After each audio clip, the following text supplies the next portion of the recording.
granted. And because you asked me about POK, I'll answer that very directly. Look, forget I will come to POK for a moment. Take even 370. People just assume 370 cannot be changed, and that this is something we just have to accept, because the politics of the day had driven it very deeply into public consciousness. Now we see, once we change it, then the entire ground situation changes.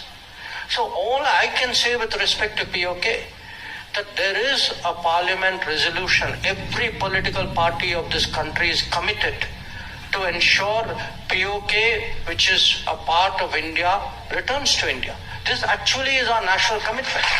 But I do want to say one thing. I didn't used to get people ask us about this 10 years ago, or even 5 years ago. It is when we have done, when we have put 370 to rest.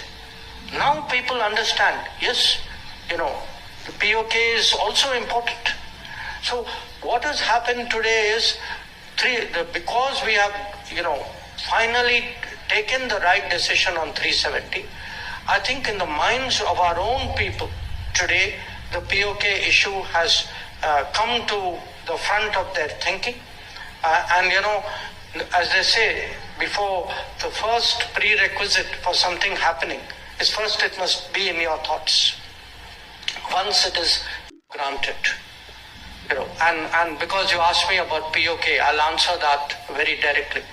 Look, forget I will come to POK for a moment.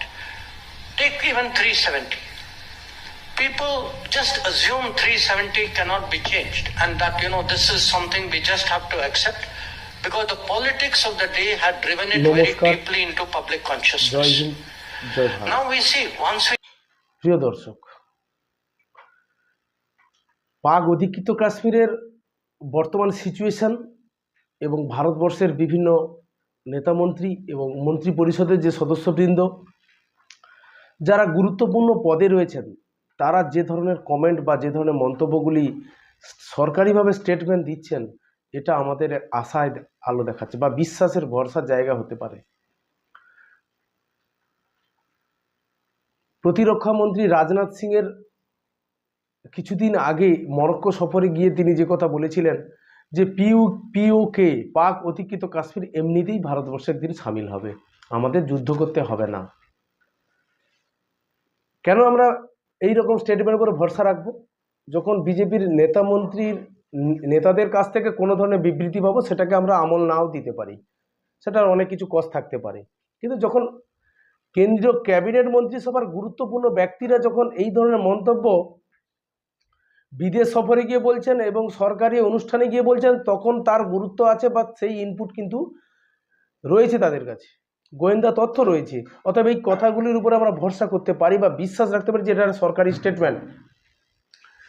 বিদেশ মন্ত্রী S Jaishankar যে বক্তব্যটা আপনাদেরকে শোনালাম, সেখানে আমরা দেখতে পাচ্ছি তিনি বলছেন পাক অধিকৃত কাশ্মীর আমাদের অবিচ্ছেদ্য অঙ্গ ছিল, সেটা আমাদের রিটার্ন নিতে হবে, ফেরত নিতে হবে, এবং ফেরত আসবে, অদূর ভবিষ্যতে ফেরত আসবে। তার কিছু ঘটনাবলী আমরা দেখতে পাচ্ছি পাক অধিকৃত কাশ্মীরের জনতার মধ্যে যে ক্ষোভ, পাক পুলিশ এবং সেনাবাহিনীর গাড়ি পুড়িয়ে দেওয়া হয়েছে, তাদের ব্যবহৃত ইউনিফর্ম সেগুলো কেড়ে নেওয়া হয়েছে, এমন সেনাবাহিনী সদস্য, পুলিশের মৃত্যু ঘটেছে, নির্বিচারে গুলি চালিয়েছে পাক বাহিনী, তীব্র বিবাদ বিতর্ক চলছে, ক্ষোভ বিক্ষোভ চলছে, র্যালি চলছে, আজাদ চাইছে, তারা আজাদি চাইছে। এই লড়াইটা আমরা দেখছি, কিন্তু হঠাৎ করে কেন পাকিস্তানে এই পাক অধিকৃত কাশ্মীরে এই ধরনের ঘটনাগুলি আমরা দেখতে পাচ্ছি, এবং ভারতীয় নেতা মন্ত্রীরা কেন এই ধরনের স্টেটমেন্ট দিচ্ছেন? তৎকালীন প্রধানমন্ত্রী জওহরলাল নেহরুর অদূরদর্শিতার কারণে এই POK, পাক অকুপাইড কাশ্মীর, বর্তমানে পাকিস্তানে অন্তর্ভুক্ত রয়েছে। কিন্তু কখনোই ভারতবর্ষ মনে করেনি এই পাকিস্তানের এই দখলীকৃত কাশ্মীরের যে অংশ, সেটা পাকিস্তানের নিজের অংশ নয়, এটা ভারতেরই অংশ। ভারতের নেতৃবৃন্দের অদূরদর্শিতার জন্য সেখানে পাকিস্তানে যুক্ত হয়ে গেছে। এটা আমাদের ফেরত নিতে হবে। পাক পাক অধিকৃত কাশ্মীরের জনতার দাবি, আমরা ভারতবাসীর সঙ্গে যুক্ত হতে চাই, ভারতবর্ষের সঙ্গে একসঙ্গে থাকতে চাই, সম্পূর্ণ কাশ্মীরের সঙ্গে আমরা একত্র হতে চাই। আর এই জঙ্গি মনার দিক থেকে এবং স্ট্র্যাটেজিগত দিক থেকে এই পাক অধিকৃত কাশ্মীরকে ভারতে নেওয়ার যুক্তি রয়েছে। কারণ যে সন্ত্রাসবাদ, যে ধরনের জঙ্গিপনাগুলো ঘটানো হয় সেটা কিন্তু সম্পূর্ণভাবে পাক অধিকৃত কাশ্মীরকে আশ্রয় করে।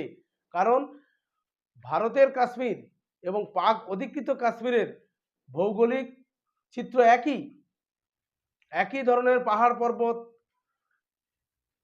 উপত্যকা এবং সেই সঙ্গে বনভূমি সবগুলোই কিন্তু রয়েছে। এই পাক অধিকৃত কাশ্মীর যদি ভারতবর্ষের সঙ্গে যুক্ত হয় তবে পাকিস্তান ভিত্তিক যে সন্ত্রাসবাদ ভারতবর্ষে চলে তার লাগাম পরানো যাবে।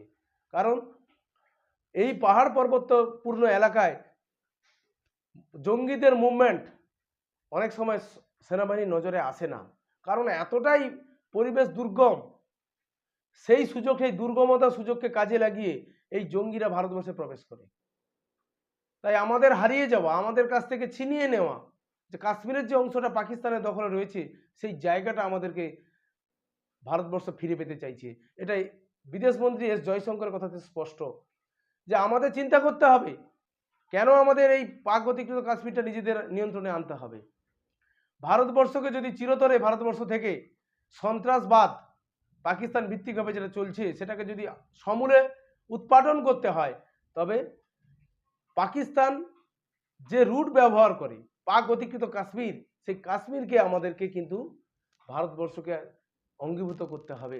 তাতেই ভারতবর্ষে এই পাকিস্তান ভিত্তিক যে সন্ত্রাসবাদকে চালান দেওয়া হয় বা প্রমোট করা হয় এবং ছায়াযুদ্ধ চালিয়ে যাওয়া হচ্ছে তার উপরে লাগাম পরানো যাবে। অবশ্যই এটা আমরা স্টেটমেন্ট দেখব। এই স্টেটমেন্টটাকে আমরা খুব গুরুত্বপূর্ণ এবং গভীরভাবে বিশ্লেষণ করব। এই পাক অধিকৃত কাশ্মীর এক প্রকার নেহরুর অদূরদর্শিতা, তৎকালীন এই কাশ্মীরের বিষয়টাকে রাষ্ট্রসংঘে টেনে নিয়ে যাওয়া, সমূহ কাশ্মীরটাকে ভারতের দখলে না নিয়ে তিনি রাষ্ট্রসংঘ গিয়ে যখন বলেন তখন পাক সেনাবাহিনী কাশ্মীরের যে অংশে দাঁড়িয়েছিল সেখান থেকেই কিন্তু তারা সেই জায়গাটা দাবি করে বসে যে কাশ্মীরের এই অংশটা আমাদের। যে কূটনৈতিক চাল তারা দিয়েছিল তাতে তারা জয়লাভ করে যায়। আর আমাদের নেহরুজি অদূরদর্শিতার অভাব, উনি তো ভেবেছিলেন কাশ্মীরের এই অংশ দিলে পাকিস্তান শান্ত হয়ে যাবে, তার কারণে তিনি চুপ করেছিলেন। কিন্তু এই রকম হানাদার বাহিনী, মৌলবাদের বাহিনী, তারা কোনো কিছুতেই সন্তুষ্ট নয়। এখন তারা গাজওয়া হিন্দ, ভারতবর্ষকে ইসলামীকরণ স্থাপন করার জন্য তারা চেষ্টা চালিয়ে যাচ্ছে এবং তার জন্য তারা সন্ত্রাসবাদ চালিয়ে যাচ্ছে। এবং পেহেলগাঁও যে সাম্প্রতিক ঘটনা, এই ঘটনা হিন্দু পর্যটকদের দেখে দেখে হত্যা করা হয়েছে। এর উদ্দেশ্য কি? ভারতবর্ষে একটা ধর্মীয় উত্তেজনা তৈরি করা, যার মাধ্যমে ভারতবর্ষের যারা বসবাসকারী ভারতীয় মুসলমান তাদের মধ্যে এবং সংখ্যাগরিষ্ঠ হিন্দু জনগোষ্ঠীর মধ্যে একটা টেনশন ক্রিয়েট করা, একটা উত্তেজনা ক্রিয়েট করা, তাতে তাদেরই মঙ্গল। তবে তারা এই সন্ত্রাসবাদটাকে, যেটা কাশ্মীরের মধ্যে সীমাবদ্ধ রয়েছে, সেটা গোটা ভারতে তারা পরিচালনা করতে পারবে। এবং ভারতবর্ষ যে অর্থনৈতিকভাবে এতটা অগ্রগতি দেখিয়ে যাচ্ছে, মানব সম্পদ থেকে প্রতিটি ক্ষেত্রে ভারতবর্ষ বিশ্বের স্থান পেয়েছে, সেই জায়গাটা পাকিস্তানে ঈর্ষান্বিত হয়ে পড়েছে, তার কারণে তার এই ঘটনা ঘটিয়ে যাচ্ছে।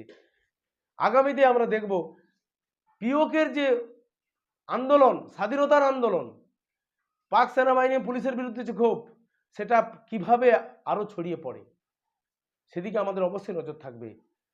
অবশ্যই আমরা আশা করব একদিন ভারতবর্ষ এই পিওকে